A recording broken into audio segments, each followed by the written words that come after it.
So welcome everybody to our panel on the Marvel Age. I think there may be a more precise title, and I wrote it, but I've forgotten it. So my name is Mike Kobre. I'm a professor here in town at Queen's University of Charlotte, teaching in the Department of English, teaching classes on comics and pop culture and modern literature, and for some strange reason, they asked me to moderate this panel. So I'm going to do a brief introduction and then let the experts, the real experts, speak. Who came in? I don't say real experts. I'm counting on you guys. So the focus of this panel is to consider the legacy of Marvel Comics in the 1960s, from 1961, obviously with the publication of Fantastic Four #1, to somewhere around 1967 or 1968.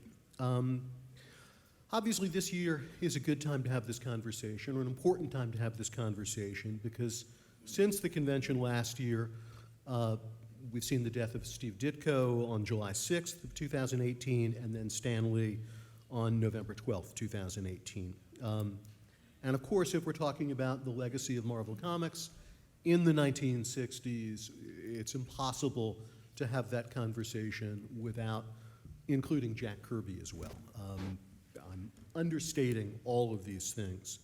So Lee, Kirby, and Ditko are the trinity who created and defined Marvel Comics, and I want to think about their legacy today in that particular period of their careers, though perhaps not exclusively. Just to get the discussion going, I want to set a few things up with a couple of assertions. This is me as an academic talking, thinking about Marvel and its influence on culture from the 1960s.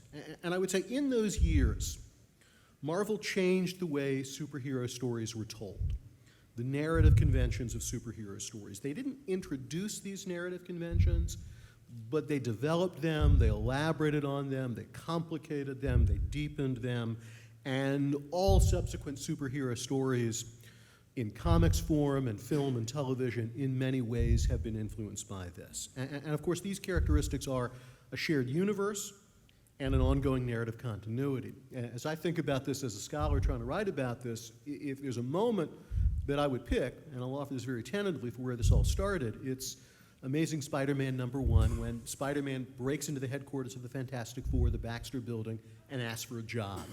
It's as if breaking into that headquarters, he began to efface the boundaries between different series and different characters.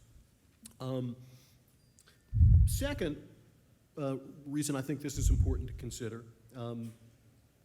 is that Lee, Kirby, Ditko, and ultimately others too, I believe essentially created a new narrative form in those years in the 1960s. And now we have seen that narrative form migrate to other media, particularly film. You know, think not only of the Marvel Cinematic Universe, but the Star Wars universe, the Disney universe. There's now a monster-verse with Godzilla and King Kong, and no doubt others as well. So this form of storytelling they created in this time, which is only one of their achievements, has had a huge influence on our culture. In fact, there was a headline a couple of weeks ago in the New York Times. Popular culture now is kind of storming high culture. There was an article in the Sunday Arts and Leisure section where a panel of critics was responding to the colossal success of Avengers Endgame, and I think the headline of that article is really telling. It's Marvel's universe, we just live in it. And I think that's true. We've seen the conquest of the culture at large in 2019.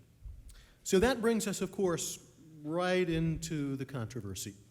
And I suspect we'll spend a fair amount of time addressing this today. Who did what in those years? Who should get the credit? How do we assess the accomplishments of each of these three creators? And how do we assess the accomplishments of these creators in collaboration? So to explore these questions, we have a great panel. Starting at the far end of the table for me, Steve Saffel, a senior acquisitions editor at Titan's Books, who helped co-author Joe Simon's autobiography and is the editor, among many other books, of The Best of Simon and Kirby.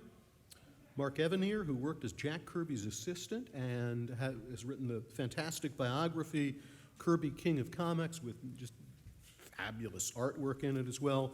Mark also has an extensive career as a comics and television writer with multiple Eisner Awards and Emmy nominations.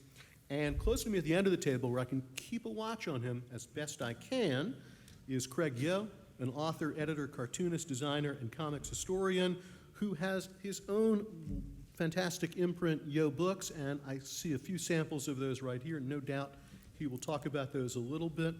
So what I want to do is to begin to ask each of our panelists, take about 5 minutes or so to talk about the importance and the accomplishments of each of the individual creators. We'll begin with Steve talking about Stan Lee, Mark about Jack Kirby, and Craig about Steve Ditko.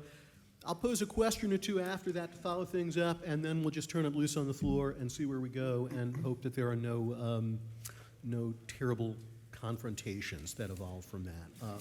All we have to control those confrontations is an English professor, so we're doomed. So let me shut up, and Steve, maybe if you start us off talking a little bit about Stan Lee. Okay. I worked with Stan a bit when I was at Marvel. Worked on a lot of his essays in the Marvel magazines like Marvel Age and the collector's previews, and got to work with him a bit also in the promotion and publicity side. And one thing that Stan was extraordinarily collaborative, and there was never a problem working with him or even asking something of him to get it to be done so that it was part of a larger, if we did a theme issue, he would follow the theme and discuss his era of that theme, be it monsters, be it X-Men, be it whatever. Over the years, I've had a sense of Stan as, if you apply the term genius to him, and I do in sort of a way of someone who is exceptionally talented at something, I think he was very intuitive, because I believe that Stan often made some of his best decisions when he had about 30 seconds per decision to make, to do it. And I would talk to guys like Romita and Russo's, and they would remind me of times when they would go into his office and, here's a cover, and he would say, stat that up, make that green, and add a dialogue balloon there. Boom, done, you're out. And it was almost always a good decision. It didn't necessarily mean he was perfect all the time, but he was just moving on what was, I think, a sort of an intuitive energy.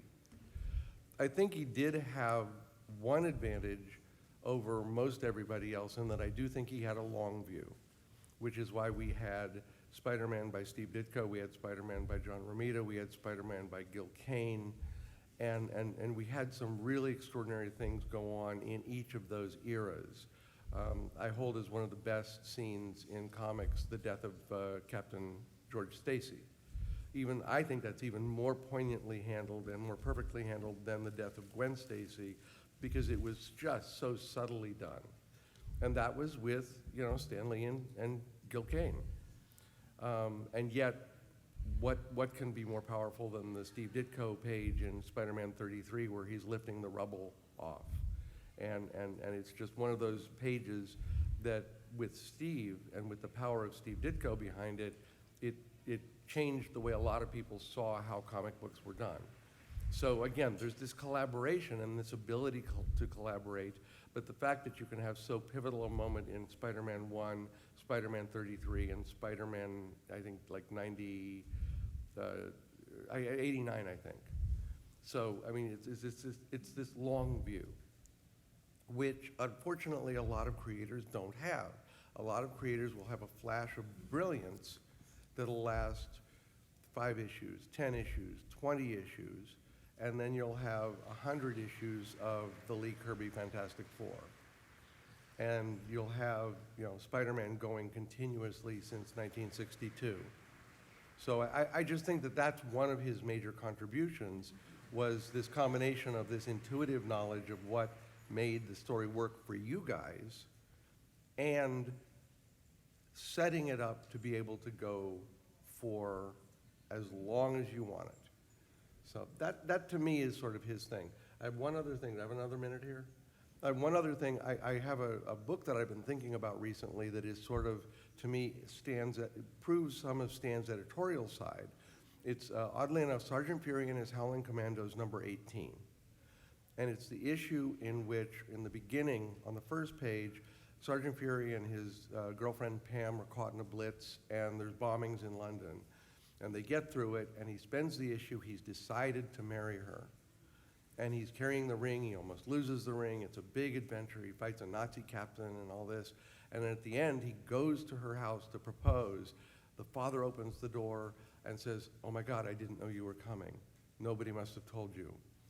After you left, there was another bombing. She was caught. Tell my sergeant I loved him." And the last panels are his hands, just a close on his hand opening and the ring dropping out and then him walking away.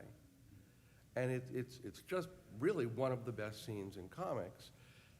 I think Dick Ayers turned in a great issue, but I think Stan said, wait a minute, there's something more needed here. Pages 1 and the last page, I guess page 20, were drawn by Jack Kirby. And I think he said, this is what is needed here. It's got to be more, and we got it, and it's what makes it one of the most perfect issues in a way that I've ever seen. But to me, that's probably a good editorial call on his part as the writer. And so, you know, to me, that's a good example of Stan's process. My turn, okay. I guess my credentials here are, I believe I am the only human being alive who worked for both Jack Kirby and Stan Lee. And I knew Steve Ditko for a while, and we had a little fight and didn't talk after a long time. Yeah. All of us who knew Steve Ditko had a little fight and didn't talk after a while. Yeah. Steve is nodding in agreement here. I agree with just about everything my friend Mr. Saffel said here. Stan was a very good editor. You know, frequently in the business, the editor is just the guy who's got the job. You know, a lot of people in comics, especially in the early days, got jobs by nepotism, you know, where you know, you get a job just because you're related to the guy in charge. Like thank Stanley. God that doesn't happen anymore in like our country, like in the White House. And Stan was very fortunate that he had Jack Kirby and Steve Ditko, two guys who were probably unemployable elsewhere at the time. Or I suppose Ditko could have worked for Charlton for even worse money than Marvel was paying. But he had these guys, and he was fans of them. You know, he was a guy who really appreciated what they had to offer. A little quickly, I'll just tell you this. I went to Bob Kane's funeral, and we're standing on, I swear this is true, only a couple people from the comic book field were there, and Stan was one of them. And we're standing next to, Stan and I are standing next to we're at the gravesite. They're getting ready to lower Bob Kane's remains into the ground. And out of nowhere, Stan turned to me and said, you know, Steve Ditko was the best inker Jack ever had.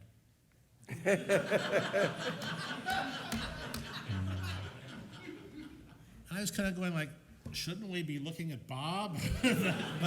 but Bob was taking care of that for himself. Yeah. The thing was that Stan had this enormous appreciation of those two men, and he started talking about how great Ditko was, how great Kirby was, and he was completely right about that. And he appreciated them, and he let them be them. When Jack was working for DC, they kept complaining, you draw too much like, you know, you don't draw like a DC comic's supposed to look, which I thought was Kirby's greatest asset. At Marvel, that's what his asset was. He didn't draw like Kurt Swan or. It's actually why they hired Simon and Kirby in 1942. Yeah. Anyway, Jack Kirby was the most brilliant man I ever met in my life. And I've met some very brilliant men in television and other fields and animation, you know. And Jack was this guy that ideas and thoughts just poured out of. Jack couldn't not give you ideas. If you went to Jack with your idea for a brand new character, he would tell you more about your character than you knew. Look at any interview with anybody who ever did this, they will tell you this.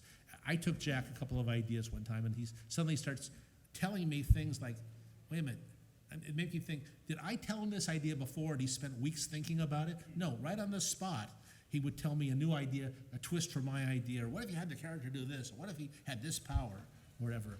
And a lot of, I think, what the Marvel age was built on was Stan Lee listening to Jack and Jack standing going, I don't like that one. Oh, that one, we'll do that one there, which is a talent. You know, collaboration is an odd thing. Sometimes a collaborator does makes his most valuable contributions by saying, let's go back to that other idea you had, or why don't we just cut that out in the middle? A lot of the Beatles songs when Lennon and McCartney were working together are really cases where one of them wrote the song and the other one said, the middle sucks, let's take that part out, or whatever. And how do you quantify that? There's no way to measure the value of saying, let's leave out this, or let's trim this down, or let's do this in another order.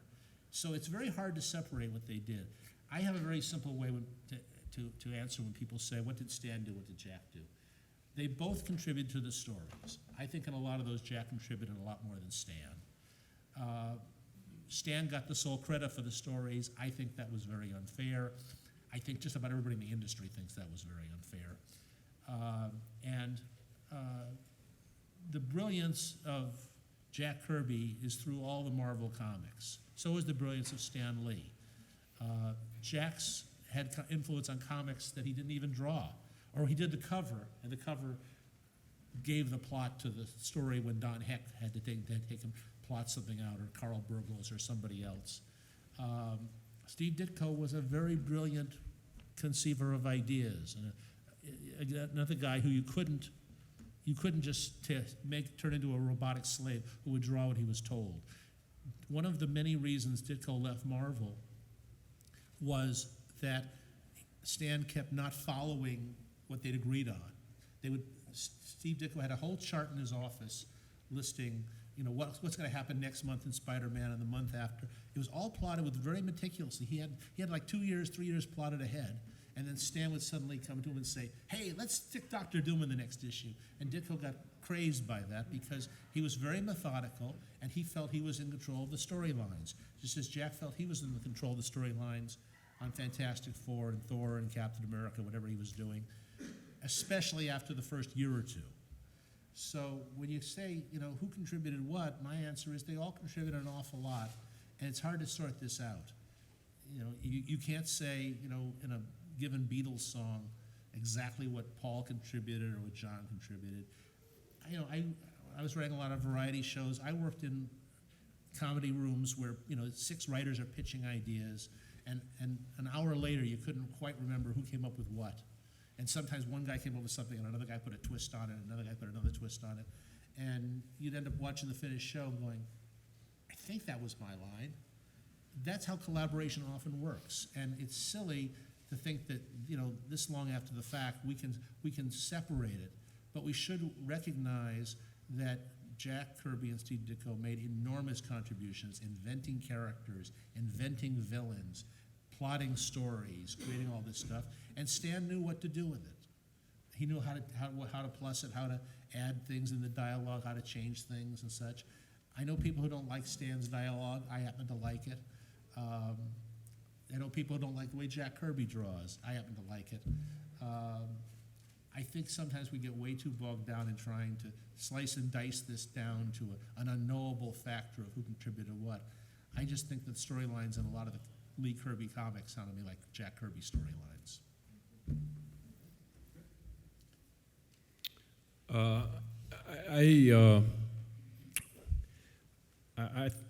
I think I was told to kind of talk mostly about Steve Ditko, and these guys certainly covered so much great stuff, and they're so insightful and brilliant, and probably bigger Marvel fans than I am. Marvel comics got me into comics because my junior high friends, a couple of them started collecting and secretly told me they were reading comic books, which was verboten back then. I mean, you were entering adolescence, and many of us boys were looking at girls, and we didn't want to embarrass ourselves and have a social death by revealing to anybody that we were reading comics. But they turned me on to Spider-Man, and I got one, and I enjoyed it immensely, and it reminded me of when I was a wee lad reading Carl Barks, Uncle Scrooge, and John Stanley, Little Lulu. But this was cooler, and in junior high you were supposed to be cool. So I thought this was way cool, and I think that and I just got gobsmacked by this wonderfulness, and so it's interesting, this period we're talking about, 61 to 67 or something, that was when I read and collected and died for secretly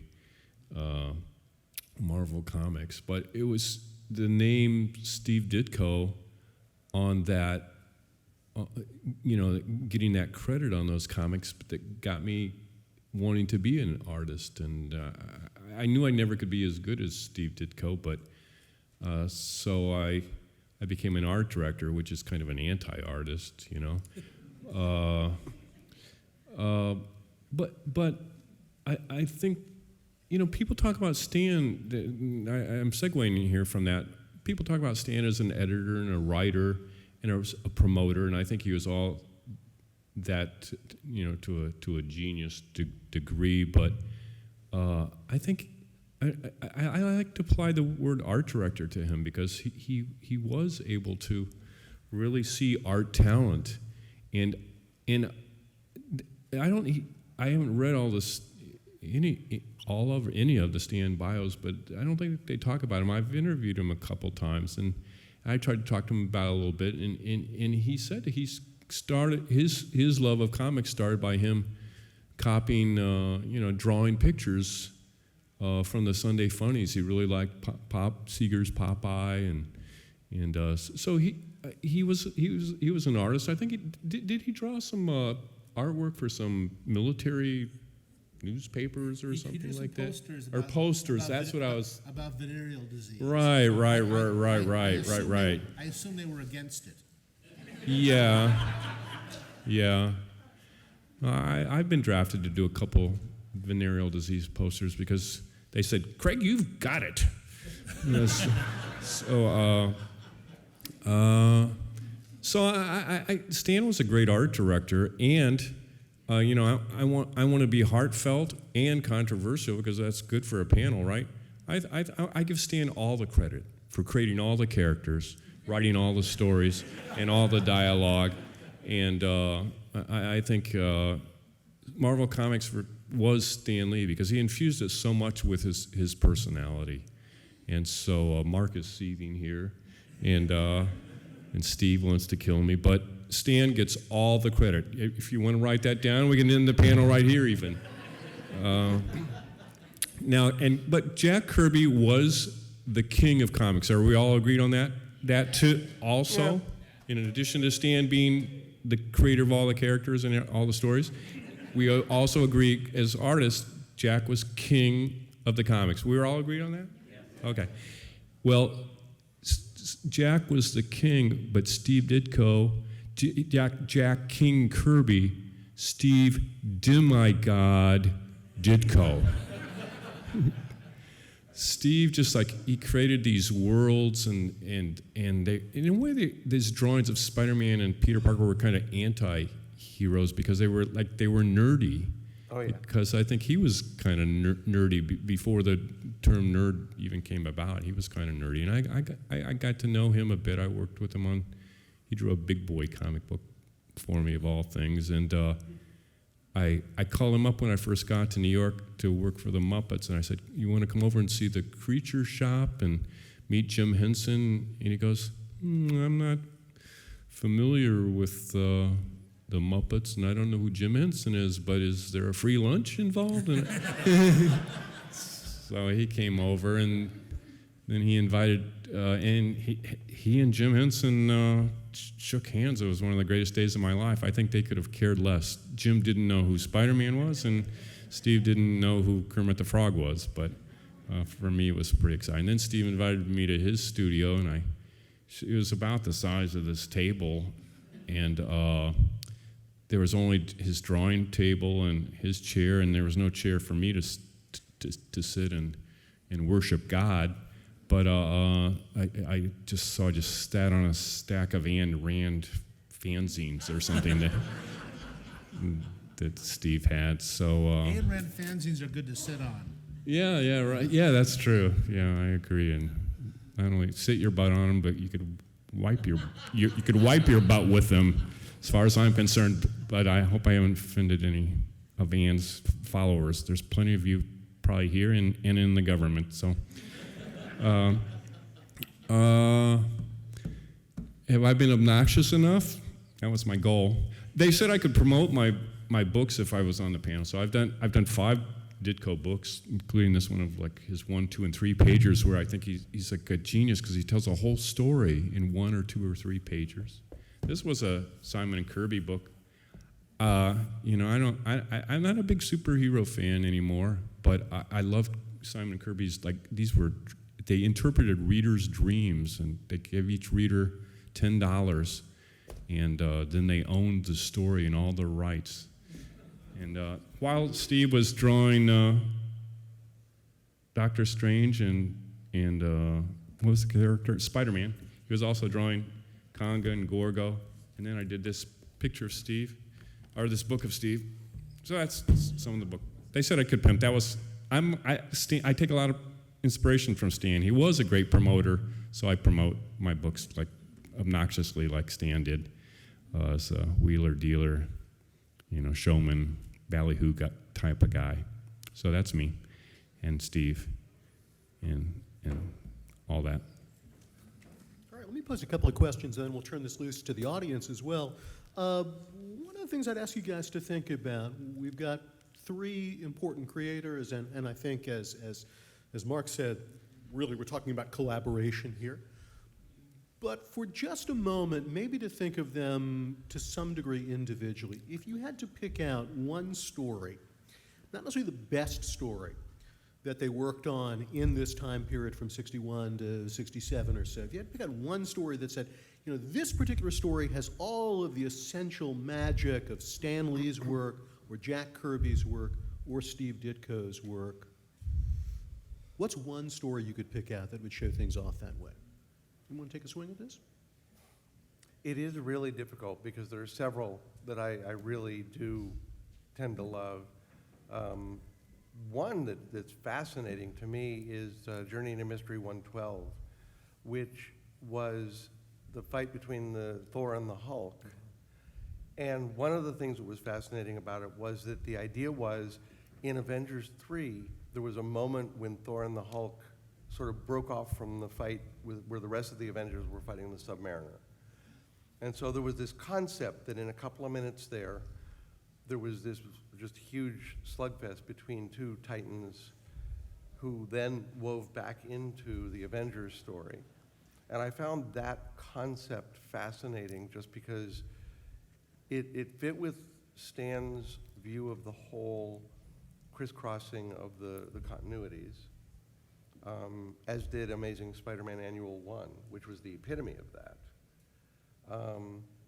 And it also took a moment and sort of, it was as if somebody decided, we've got this novel, but there's actually a short story between chapters 18 and 19. And Stan was very influenced also by novels. He was a huge science fiction fan. He loved Arthur C. Clarke. I remember sending him a copy of Childhood's End because he just loved that novel. And so in a way, I think that would be one of them. There are others that I think are just fantastic. Again, Spider-Man 33, Fantastic Four 51, This Man, This Monster. There are certain stories, but I think those also, I don't know that I could give that just to Stan because I think those are the collaborations. Sure, absolutely. Absolutely. Mark, want to take a swing? But this is a tough question because I never thought of them as individual stories. I thought of them as one big, long novel with all the individual issues or chapters in a larger picture. I think the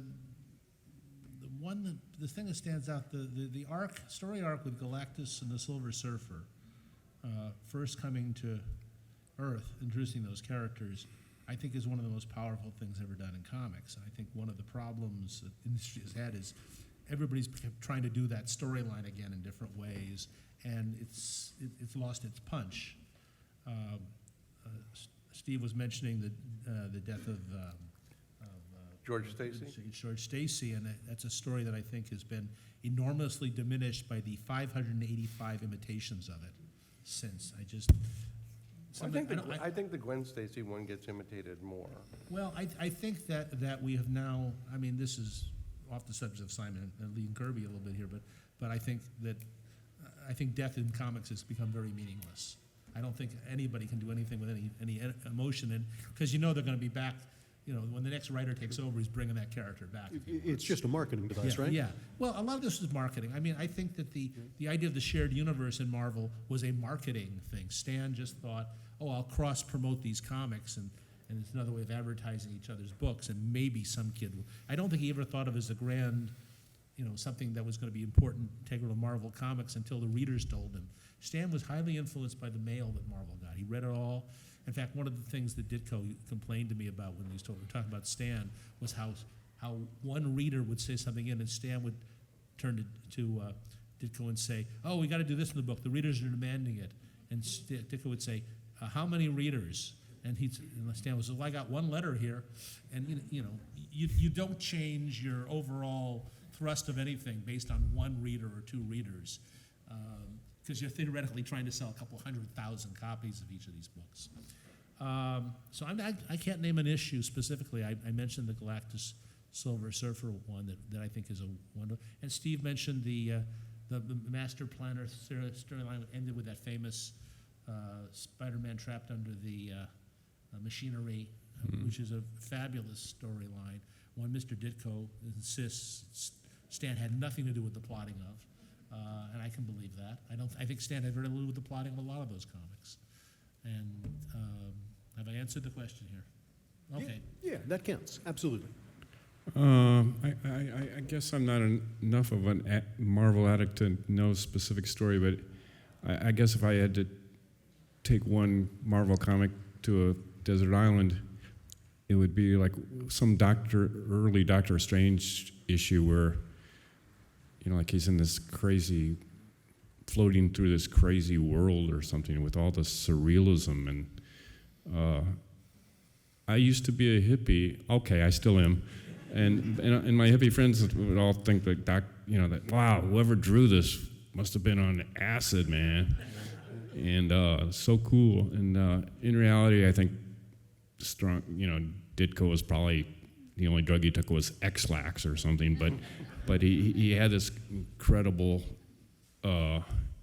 imagination, that was played out on these psychedelic pages, and so those would be my faves. All right, I want to go back just for one moment. I'm going to turn this loose to the audience, to that concept of the shared universe and how that develops. And Mark, you suggested that was primarily Stan's idea. Steve, you've cited Spider-Man Annual #1, when there were cameo appearances by virtually all of the other existing Marvel characters at that time. So first question, Steve, just to follow up on that point, that aspect of the plot for Spider-Man Annual #1, is that Stan's contribution adding to what Ditko is doing? Would you attribute that primarily to him? And then in a general sense, how does this concept of the shared universe evolve over that time? Steve, you also said that Stan tended to make his best decisions when he had about 30 seconds to do it. Was this an improvisational act to create these interlinked storylines, these interlinked characters, or was it a plan as well? However, anybody wants to take this one on. One thing to keep in mind is that, to some degree, one of the most perfect crossovers of that sort that took two major characters of the Marvel Universe and put them together would be Marvel Mystery 8, 9, and 10. Right, absolutely. Where the Human Torch and the Submariner crossed over, and not only did the Human Torch and the Submariner cross over, but the Human Torch was drawn by Carl Burgos, the Submariner was drawn by Bill Everett, and it was a great event that they actually repeated 2 or 3 times in the 40s. And so I don't think it was something Stan invented.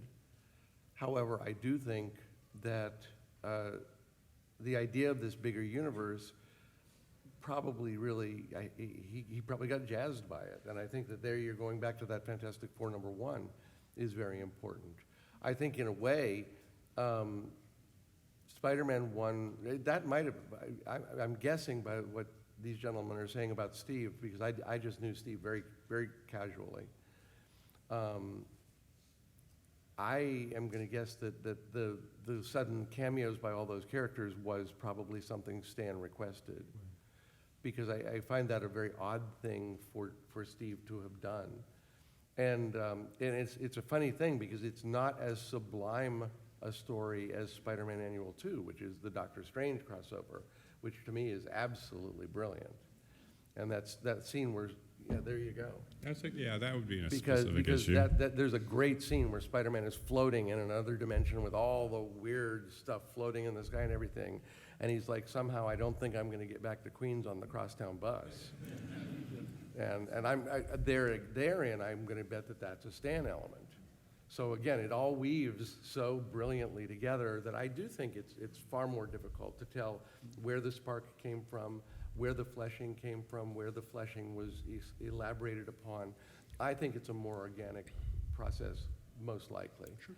But I do think that the cool thing for fans was to read that Amazing Spider-Man Annual 1 and go, oh my God, it's the X-Men. Oh my God, it's Iron Man. Wait a minute, there's Thor. Holy cow, Doc Strange just floated by. And suddenly you're thinking, oh my God, first of all, this is my world because New York really exists. And then on top of it, it's like all these characters, and they really are in the same place. And there really is Spider-Man going, who the hell are you? And on a personal level, and I'll stop there, but one of the things I loved about Ditko, I then got to New York and moved to New York, and I looked up, and I'm like, holy crap, look at all of the water towers. And I'm like, Not nearly oh a Steve Ditko my invention. God, Yeah. that's so cool. And to this day, sometimes we'll just walk down the street going 1, 2, 3, 4, 5, 6, 7, 8, 9, 10, and you almost expect to see somebody perched on top of one of them. And every one of those water towers was designed by Steve Ditko. Stan Lee. No. Uh-oh, here comes a controversy. But neither of them gets credit for it. I am reasonably certain that Spider-Man Doctor Strange crossover and Spider-Man Annual number 2 was the case where Stan said to Ditko, I want to stick Doctor Strange in that book, and Ditko did it under duress. He didn't like the idea. I think he said it in one of his few essays and one of these he wrote. But it's a wonderful story. It's one of my favorite stories that they did. And actually, sometimes some very good comic books have resulted from two guys not being on the same wavelength. Sometimes it's a disaster, but every so often it works. Two people who are not pulling in the same direction. I would bet serious money, and we can never prove this either way, that the concept of the shared universe was invented by the readers of Marvel Comics writing in about how they liked that. I would wager that Stan Lee never uttered never even thought of the phrase shared universe until a lot of readers had said it. I'm not even sure I ever heard him say that term. But you got to look at the era here we're looking at. In the 60s, the common belief at comic book companies was that they did not have regular readers. This is why continued stories at DC were absolutely verboten. And every writer was told over and over again, this is someone's first issue. Somebody really, you got to make sure these things stand alone so somebody who doesn't know who Aquaman is can figure it out in the early pages or whatever story you're writing. And I believe that at Marvel, Stan had an advantage over DC in that DC had 8 editors, I think, and they didn't even read each other's books. Stan was the editor-in-chief at Marvel, and he read all the books because he was writing or editing them all. And I think what happened was that he just figured, well, we need a plot hero. And I think they wanted to keep the Hulk alive when his comic floundered, so they had him guest in a couple other comics just to keep the character going, hoping that they'd find another place for him. And they got favorable reader response. They probably got some sales bumps, and they started realizing the value, and they started realizing that they had steady readers. They were amazed they got mail. The first letter pages in Marvel Comics in the earliest days were fake letters. Some of them, a couple of them were signed by Saul Brodsky, who was the production manager there. Yeah. And there's one letter in like the early Fantastic Four from Stan Lee's wife under her maiden name. And Stan would say in the letter page, hey, we're just swamped with mail. Oh my God, we got an avalanche and we're buried in mail. They'd gotten 5 letters. One of the areas of hype that Stan was very good at was this idea of we're taking over the world, Marvel's on the march, and things like that. And he kind of made it true by wish fulfillment. He kept saying it, and readers thought, oh, this is where I want to be. I want to be part of this movement. And he got, and he was very good, and he understood, at DC, they would come in and they'd say, the last issues, we just got a sales report on that issue. It had a gorilla on the cover. It sold real well. Put a gorilla on the next cover. And they had a lot of gorilla covers. Yeah. And I think that at Marvel it was, hey, having the Hulk guest star on Thor, that issue sold real well. Put the Hulk in more covers. Let's do more of that. I think that it is the readers who drove that very simply. And and then all of a sudden they realized they could do continued stories because they did have some of the same people reading every month. And this was revolutionary. One of the things that scared the hell out of the DC editors was the realization that Marvel had steady readers. Even if, and I'm not sure exactly how they came to this decision, but there were indicators of it. If you had a DC comic selling 200,000 and a Marvel comic selling 200,000, most of the 200,000 buying the Marvel were the same people buying every month, whereas DC had people picking them up casually and not getting every issue. They were reaching a wider group, but they were more sporadic purchasers. And this was one of the things that panicked them because somehow Marvel was reaching the readership in a different way, a more meaningful way. And as you can see throughout the 60s, the history of DC in the 60s is them trying to and misunderstanding how to imitate Marvel a lot. And they tried crossovers, and they didn't do it as well because in many cases they were done by different editors. DC had this book called The Brave and the Bold that was edited by a man named George Cashton, who kind of prided himself on not reading the other editors' books in the office. So the people putting together the Green Arrow, Martian Manhunter team up really weren't fans of Green Arrow or Martian Manhunter. Actually, Craig, can I jump in for just a second? Because there's Sure. one thought I'd like to throw out here. Because I had the good fortune of being fairly good friends with Joe Simon. And that was a lot of fun. And when you sat in Joe's living room, there was a big picture window that looked south. And one of the things you saw in easy view was the McGraw-Hill building, which was where Timely Comics was when Joe worked there in 1940 and hired Stan Lee. Now, the thing is that if you're in New York, one of the things you can do is look up and see the water towers, look over and see the Chrysler building, look down and see the McGraw-Hill building.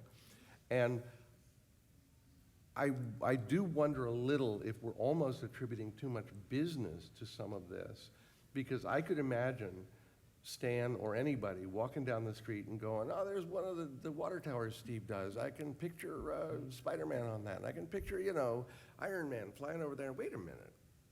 And wait a minute, that could be where the Baxter building, and hey, that could actually be a bunch of them. Like, I could be looking at them now. And so I could almost imagine a natural progression for someone who's a writer to think, well, why not? And so I could actually, I don't know if that would be the shared universe, but at the same time, yes, I think that the marketing part might take over, but there could actually just be wouldn't it be cool if we just had Spider-Man perched up there and the Fantastic Car flew over there. And I don't know. I mean, I just honestly don't know. I'm not claiming any kind of credibility to this, but I can imagine that. It feels as if with that shared universe, just to jump off that for a moment, if Spider-Man Annual 1 introduces that, it is a year later with Fantastic Four Annual 3, I believe, with the wedding of Reed Richards and Sue Storm, Mr. Fantastic, and then the Invisible Girl, where all of the Marvel characters come together for one extended story for the first time. Matt Murdock is the lawyer coordinating the statement, the public relations statement, when all the villains attack. Nick Fury and the Agents of S.H.I.E.L.D. are the ushers. And it's at that point, it seems to me that shared universe idea really locks in. Somebody wrote me an email recently. As you may know, if you read my blog at all, I am fascinated with the movie. It's a mad world. And somebody wrote to me and they said, and you're an expert on Jack Kirby, how come you never put together the idea that Fantastic Four Annual number 3 was the comic book version of It's a Mad World? And I thought, it's entirely possible that was on somebody's mind. let's just put everybody in to make the story bigger and more exciting and things like that. And then Jack gets to draw them all on the cover. That's right, yes. Yes, Mike Esposito took 3 weeks to ink that cover, probably. It's an amazing cover. All right, shall we turn this open to questions? Gentleman in front? Yeah, so we were watching Captain Marvel last night, and the Marvel intro comes in, and it's all Stan Lee. The whole intro was completely Stan Lee. I mean, how did Kirby and Ditko, they must have had some sense, you know, was it like kind of like, oh, well, Stan, he's the promoter, he's going to be up front selling the stuff. I mean, did they know that? No, they thought they were being screwed over. Yeah, Yeah, I do have to agree with Mark. yeah. However, I got to say this, that intro was done right after Stan passed. So that was not somebody saying Stan created it all. That was somebody saying, thank you, Stan. There was the movie. I do agree with Steve.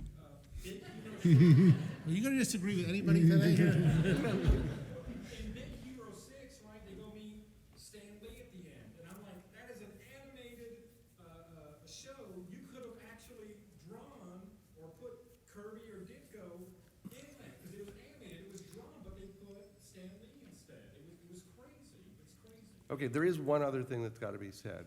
And Was I it don't- crazy or was it mad? I get the two Yeah. too As confused. long as it's not sick. But no, one thing to keep in mind that is for a lot of creative people today, the one constant for the entirety of their comic book collecting consciousness was Stan staying with this stuff. And Jack and Steve did move to other companies and do other things and create other things. And they actually created on a broader canvas, a wider canvas.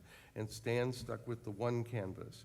And however you look at it, there is a certain amount of credit to basically sticking with something. And there's also credit to trying new things. So it's not a better or worse thing. Yeah, you got, one of the things, in one of his essays, Steve Ditko was complaining that people don't recognize his contributions and they don't recognize what he's done. And, you know, there are times when you want to shake somebody and say, well, maybe if you gave an interview once in a while, maybe if you didn't hide from the press, you know, if you were trying to not be noticed, you couldn't have done a better job of it, Steve. Yeah. Well, but he actually was, because he was very shy in a lot of ways. Okay, and shyness is not something that Stan Lee was ever known for. No, not in the slightest. You know, you had two guys, when you had Stan and Steve working together, you had one guy who couldn't have his picture taken enough, and another guy who you know, thought his soul would be captured by the camera or something. And Stan was a very good interview. He was a charming interview. One of the ways that I think that, and this is something I observed a few years ago someplace, that the Marvel, the Stan Lee as creator of Marvel was built, was that a whole series of articles were written in the 60s, late 60s, by mostly people from college newspapers or youth-oriented publications, and they went to the Marvel offices and they interviewed Stan Lee. And they didn't interview Jack Kirby because Jack was home at the dungeon drawing Thor. But they interviewed Stan, and their goal of the article of every one of these guys was they wanted Stan to hire them. They wanted to get a job there. They were hoping that they could get to work in that office. So they were kissing up to Stan, because Stan had hiring power. And there's a fellow named Abe Reisman who's writing a book on Stan Lee right now, and he tracked down a couple of these guys. He called me recently. I told him this, and he tracked me down. He says, "You're right. I've talked to all these guys. They all wanted jobs with Marvel." So, you know, you had a lot of different things. Stan had lots of stuff going for him. He also had the fact that he was a company employee, and the company saw a value in promoting him. He also was a guy who wanted to promote himself. I met Stan in 1970. I never met a man in my life who so much wanted to be famous, who so much wanted to be on television. He was paying publicists to try to get him on the Johnny Carson show all the time. And he was planting things in the magazines sometimes, trying to get on the Johnny Carson show. There's an issue of Spider-Man that Gil Kane drew, where Spider-Man turns up on the Johnny Carson show, and they drew Johnny Carson the McMahon, but there's no name in there because they tried to get Carson's permission. He wouldn't give them permission. So they actually you know, at one point there's a scene where obviously it was drawn for Ed McMahon to say, "Here's Johnny," and instead Ed says, and now here's, and then there's a balloon from offside saying, "Hold it," and then the next panel is Johnny Carson saying, "We're so excited we've got it here. You don't even have to introduce me." In other words, they found a way to cut out the mention of Johnny. And That's cool. I'm going to flash ahead here. One of the last times I saw Stan when he was healthy, you know, the last few times at conventions, he was not always that healthy. There was a documentary made about Stan called "With Great Responsibility Comes Great Paychecks," or whatever it was. I don't know what it's called. And they had the premiere of it. And I was invited to it because I was in the documentary. I was interviewed in it and cut way down. Every succeeding cut, you know, you go through different cuts of things. The editor would call me and say, "They've cut you out some more, Mark. They've cut you out some more. You said too much about Jack." You know, anyway. So I get to this thing, and Stan is working the red carpet. They've invited all these celebrities, everybody who was on a TV show they could get, everybody who was on a movie. It was just an amazing thing. And they're not there to see the movie. Nobody saw the movie at the premiere. They didn't even show the movie, as far as I can tell, at the premiere. It was all a red carpet. And Stan was on the red carpet shaking hands and posing for thousands of photos with all these people. And I've never seen a happier human being in my life. And I'm standing there looking at him. And this is not a negative about Stan. I think it is wonderful that this man got his dream and that he enjoyed it and that he had, you know, people throwing money at him the last few years. I just think they should have thrown some of it in other directions. And by the way, we should note, by the way, you know, we're talking here about three guys who built Marvel. Marvel was also built by Don Heck. Marvel was also built by Maurice Severin and John Romita and John Buscema and Larry Lieber and, you know, Gene Colan, Gil Kane. Can I say, and Martin Goodman? Martin Goodman and, you know, and Saul No, Brodsky. I'm serious. Publishers never get enough credit, I don't think. I'm serious. They're not. They're kind of People hate publishers, but They're kind of not supposed to, you know. I guess. But I mean, you don't become a publisher to be a star. I mean, we don't salute the team owners of baseball. We salute the guys who go go down the field. oh, and many of throw many of the self-serving, egotistical publishers put their names on the book, like Simon and Schuster and the Goodman Company, Yo Books. Yes, that's right. Well, Yo Books is Yo. You are editing those books. You touch every one of those books. Those are Yo books. It'd be a Let's different- try to get a it few would be a different questions thing if you were down in Miami. Now I'm not going to on tell the you beach. because there? they're going to know I touched them. Oh, okay, Going fine. to get a few questions in? But what was your point? My point was that there are jobs you take to be a star, and there are jobs that stardom does not come with. Yeah. Movie stars, you know, true. the cinematographer may make a far greater contribution than any actor in a film, but the actor is the one who's on the Yeah. poster. Yeah. You're That's right. the way it works. I've learned so much from you today, Mark.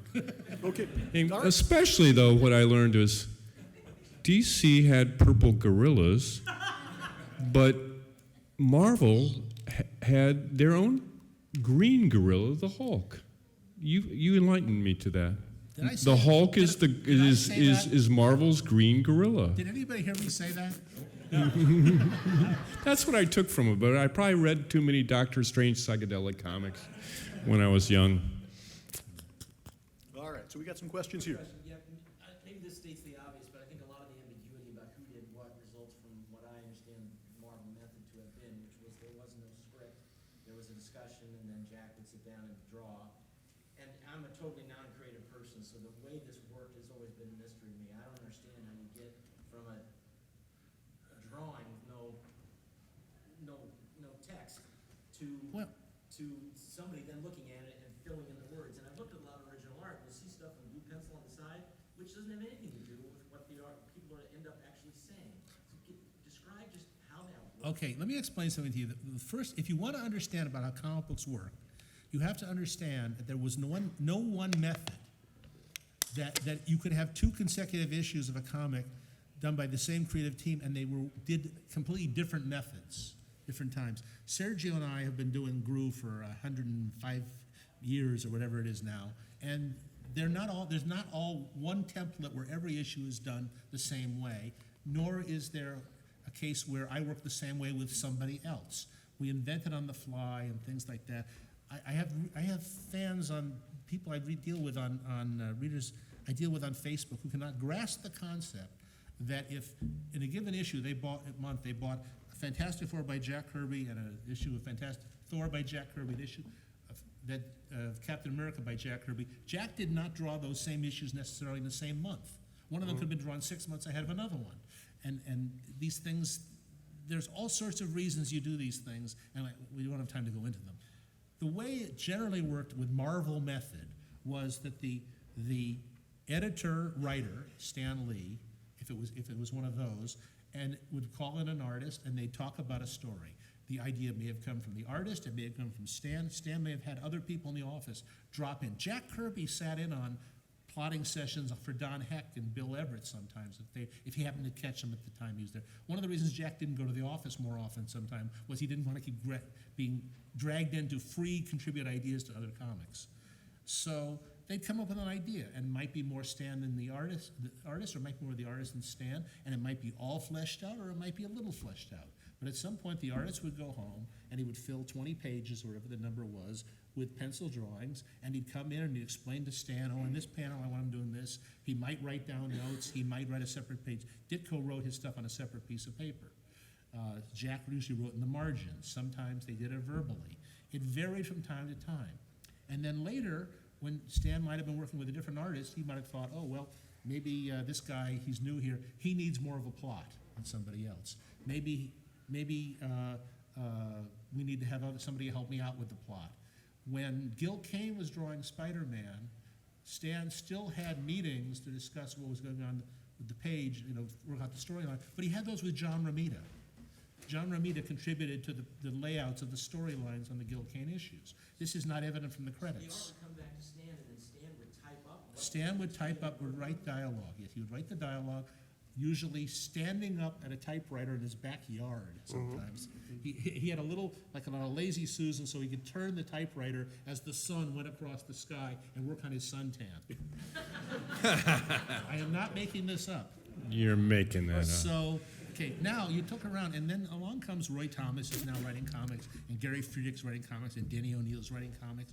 And a lot of these guys, since they weren't the editor of the book, and they weren't going to interface with the penciler in that capacity, they had to give the guy a lot more of a plot. Or some of those guys needed a lot more of a plot. Some of those guys weren't Steve Ditko and Jack Kirby and able to take 2 sentences and go home and fill 20 pages. So, and I worked with Steve Gerber when he was writing Marvel comics. I helped him out with some plots and things, and they were very detailed. Every panel he'd detail what was going on. So the plot from Stan that Stan gave Jack could be 2 sentences, or it could be just do whatever you want. I sat in on a Stan Lee Jack Kirby plot session done over the phone. The first day I met Jack, we were talking, and the phone rang, and it was Stan calling to get Jack going on another issue of Fantastic Four, and Jack told him in 2 sentences what the issue was about, and Stan said fine, and that was the plot, and Jack went off and filled the pages. It varied from time to time, and you can't read an article about how this writer and this artist did this one issue and extrapolate from that they were all done that way. And so, yeah, there's a plot of some sort, there's a penciling of some sort, there's a dialoguing of some sort, and there's a lettering of some sort, and then there's an inking of some sort. And that was roughly how it's done, but how you broke it down, all those different stages there, a myriad of different ways. Okay, we'll get one more question in really fast. One aspect of the Fantastic Four I always loved is they knew they were characters that were in a comic book being published by Marvel Comics. And they would sometimes read issues of the adventures that they had experienced in previous weeks or something. That sounds like a Stan idea to me, and had it ever been done before in comics? Yeah, a lot. Oh, yeah. Yeah. From the 40s on. Billy Batson read Captain Marvel Jr. comics. Super Snipe. Yeah. And Oh, yeah, that was that. that's James Cassara and Patrick Hilger, who've been such a big help to me this weekend. Thank you, guys. We got 2 minutes more. I interrupted you, Mark. No, that's fine. Yep. Yep. Two quick questions. One is, other than Ayn Rand, are you all aware of anything that Steve Ditko read? Did he like science fiction, fantasy, go to movies? I've never heard much Somebody told me there was like some movie that Doctor Strange was very much kind of based on. I can't remember who told me that or what the movie was or anything. I visited Ditko's studio in 1970, and there was no place to sit. Yeah. And he didn't want company. That's why he didn't have a Right. chair. Yeah. And he had a bookcase full of either Ayn Rand books or things that were of the same Yeah. type. This is from the kind of books that would be sold. Imagine a bookshop that specialized in Ayn Rand. The other books they would sell, he had. Yeah. And fanzine. There was like Oh, yeah. Ayn Rand fanzine kind of Yeah, thing. that's right. 'Cause Yeah. that's what I. Talked about reading science fiction, or Kirby did. Ditko didn't talk about much of anything. This is the problem. I mean, this man did not. Well, in a way, I mean, but if he wrote more than any other comic creator in the world. I think he wrote letters to fans. I started a Facebook page called Steve Ditko Letters, and everybody shares the letters they got. It was some kind of actually, I think some kind of weird obsession. Ditko went. You would write him, and he could not write back to you. Ditko went to the very first comic convention ever done. He was the only professional Yeah. guest at the very first one. And he told me, and I think he's told this to other people, that he was fascinated that maybe he could he wanted to reach out through comic fandom as he understood it, as a way to kind of educate people to his points of view.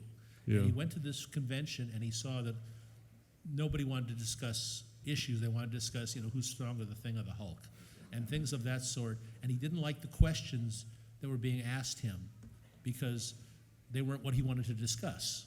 Yeah. So he left the convention and never went back again to one of them. And he refused interviews, and he politely turned lots of people away at his door who would just show up there and knock. He became very reclusive.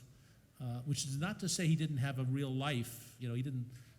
He just didn't share his life with comic fans much. Yeah.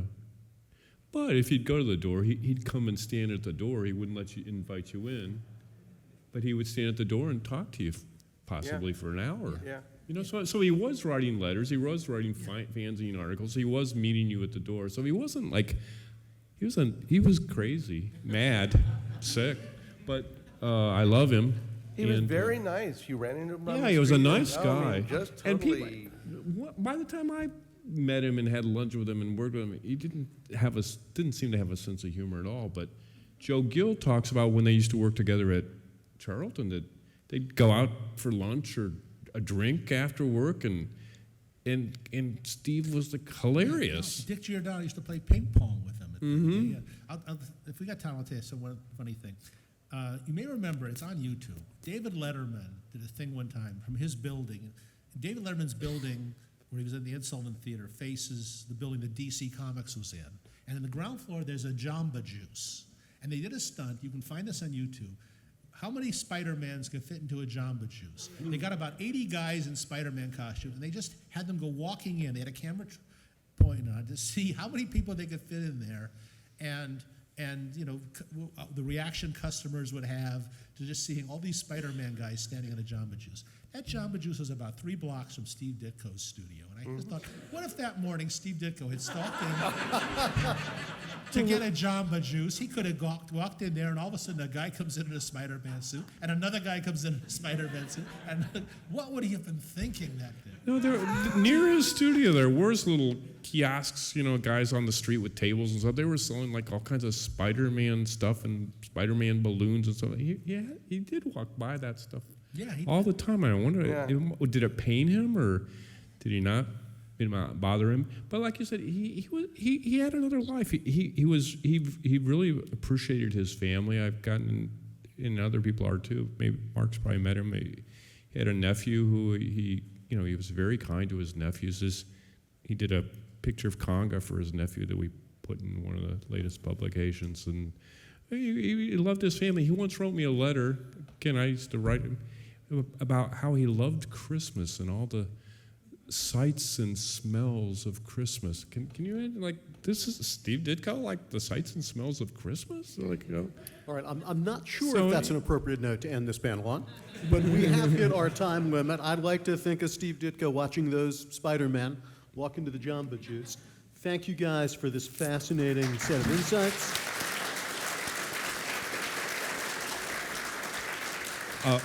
my books are at booth 301. Please come down and All right, face front, true believers. visit. You can buy them here now if you want. These are. Did you ever read Mark Waid or his something fantastic books? Yes. There's one issue where it's fantastic. You want this one? Goes to meet God.